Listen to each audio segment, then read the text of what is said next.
All right, we're to our last set of problems before we do limiting reactants. And this one is a full-fledged problem where you go from grams of one substance in your reaction to find grams of another substance in your reaction. So this is actually 3 steps you would have to take. First thing we would have to do is we'd have to balance our equation. So it would be 2, 2, 3 would be how to balance it. So you got to make sure they're balanced. First thing we're starting out with is KClO3 is 25.7 grams of KClO3. What we're trying to find is the weight of oxygen produced. How many grams of oxygen is produced? So we're going to find grams. Remember, if you start out with grams, then you want to get it to moles. And then go through moles to another reactant or product, in this case oxygen, and then you're going to find grams. So the first thing I do is I start out with 25.7 grams of KClO3. So down below we'll go grams of KClO3 so I can factor that unit and that substance out. Well, that's going to be the molar mass that I have listed in parentheses. And so what I can do is I can take this 122.55 and say that's how many grams are in a mole, and now I have moles of KClO3. So right now on my map of my equation I'm there. Now I have to go over to this location of oxygen. If I notice that, it's a 2 to 3 ratio.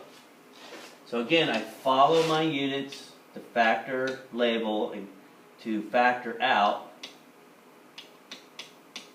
my moles of KClO3.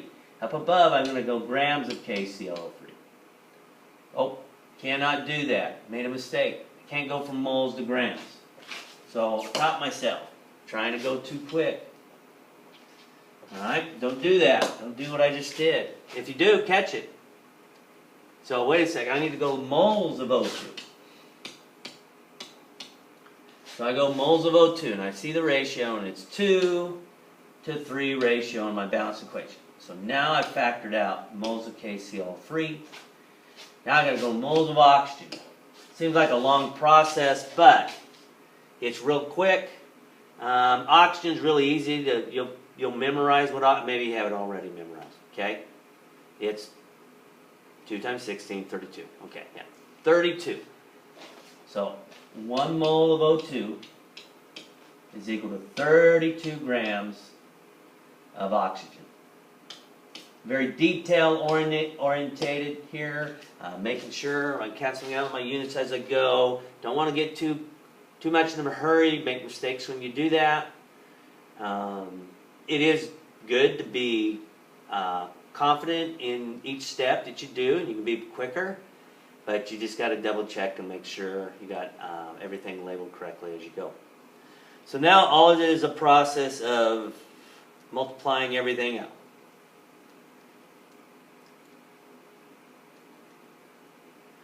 You always want to limit your answer at the very end, so what I do is I just plug it in the calculator. I don't just do the top and write an answer, do the bottom, write an answer.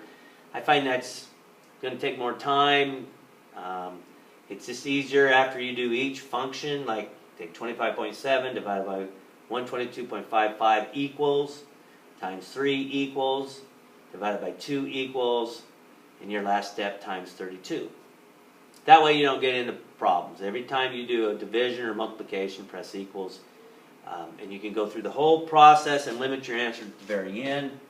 The answer with 3 significant digits would be 10.1 grams of O2. All right, so this is a mass of A, 2 moles of A, 2 moles of B, to mass of B. Remember, all 4 problems had a mole to mole problem in the middle somewhere. Okay, you had to do it. So that's the key. Always making sure you got a balanced equation and you're doing your mole to mole ratio correctly. So that's the last one.